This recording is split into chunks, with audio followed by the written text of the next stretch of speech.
All in favor of the motion will say aye. Opposed, no. The ayes have it. The reading of the floor amendments is waived. The senator from Newport News, Senator Miller. Mr. President, members of the Senate, many of you have signed on to this bill, but it is a much different bill than when you first patroned it. I want to just take a couple of minutes and explain the amendment and the reasons behind it. Last year, the General Assembly asked that the board of the Virginia War Memorial come up with a policy to honor all of the dead in Virginia who died in the service of their country. The original House bill reflected the board's deliberations, and what the board did was it came up with a two-tiered system. If a service member was killed in action and received a Purple Heart, their name would go on the wall as we know it. But if a service member died and no Purple Heart was awarded, then that name would go on a second wall, another wall still to be built, still to be placed, somewhere on the grounds of the memorial. The senator from Mecklenburg correctly pointed out in committee that this policy would result in an A list and a B list. I don't think that's fair. I don't think it's right. I had a constituent came to me, and he didn't think it was fair or right either. Richmond Schumann had a son who served in Iraq. Lance Corporal Darrell Schumann had just finished 3 months hand-to-hand combat in Fallujah. He and his unit got into a helicopter and took off for Akbar province. There was a sandstorm, the helicopter crashed, all 31 aboard were killed. Under the original House proposal, none of their names would go on the wall. They would go on the B-list wall. Here's another example. A soldier's walking down a road and comes upon an IED and is killed.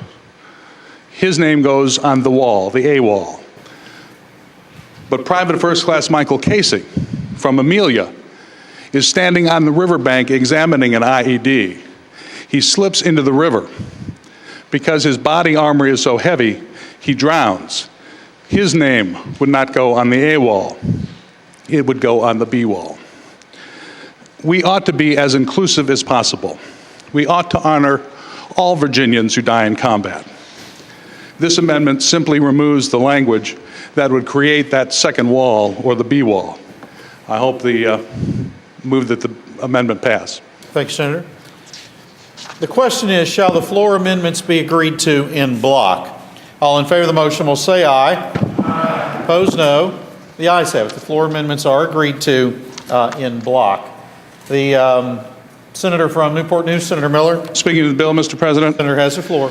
What this now substitute says is that a name will go on the wall if the service member died while serving on active duty in a Department of Defense designated combat area under honorable conditions, or has been designated missing in action or presumed dead. It is my understanding this is the same criteria that's used for names on the Vietnam Memorial in Washington, D.C., that also carries the names of people who died in accidents or were missing. The bill we passed last year directed the board of the War Memorial to address categories of non-hostile combat-related casualties that would be included on the war. But the policy in the original bill is silent on those names. The fact of the matter is, there are a lot of names on the wall today that wouldn't meet the previous criteria. A study by the Virginian pilot showed that 1 out of every 6 names on the wall would not meet that House test. Mr. President, members of the Senate, I went to the wall last week. It is very impressive. A gigantic marble wall on one side, glass wall on the other, nearly 12,000 names etched. But what catches your eye is a giant seal of the Commonwealth. And under that seal are these words: "This memorial, erected by the Commonwealth of Virginia, commemorates the service and sacrifice of all Virginians who died in World War II, Korea, Vietnam, or the Persian Gulf." All Virginians, Mr. President. I believe we need to live up to those words and honor all Virginians who died in the service of the country, including Lance Corporal Darrell Schumann, Private First Class Michael Casey, and many, many others. The substitute will do that. I urge the body to approve the bill. Question is, shall the bill pass? All in favor of the motion will record their votes aye. Those opposed, no. Are the senators ready to vote? Have all the senators voted? Do any senators desire to change